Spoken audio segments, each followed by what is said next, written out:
Hello बच्चों, आज का लेसन है वचन यानी कि नंबर। बच्चों, हिंदी भाषा में वचन के बिना भाषा का सरल, स्पष्ट और शुद्ध रूप प्राप्त करना संभव नहीं हो सकता है। तो वचन किसे कहते हैं? What is number? शब्द के जिस रूप से उसके एक और अनेक होने की जानकारी प्राप्त होती है उसे वचन कहते हैं।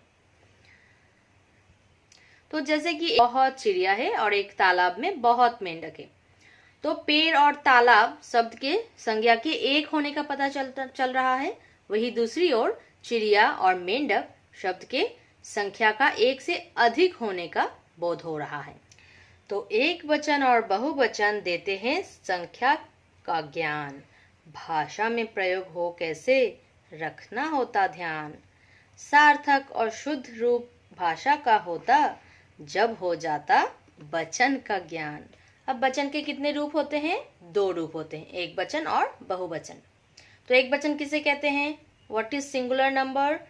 शब्द के जिस रूप से एक वस्तु या प्राणी के होने की जानकारी मिलती है उसे एक वचन कहते हैं। जैसे कि तितली, हाथी, लड़की। और बहुवचन किसे कहते हैं? Plural number. What is plural number? शब्द के जिस रूप से एक से अधिक वस्तुओं या प्राणियों के होने की जानकारी मिलती है उसे बहुवचन कहते हैं। जैसे तितलिया, कुर्सिया, लड़किया।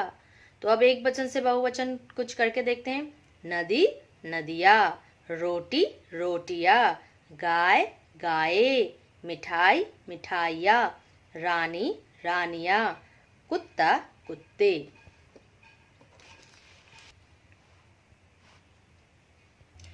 पत्ती, पत्तियां। केला, केले। छाता, छाते। कलम, कलमें। चूहा, चूहे।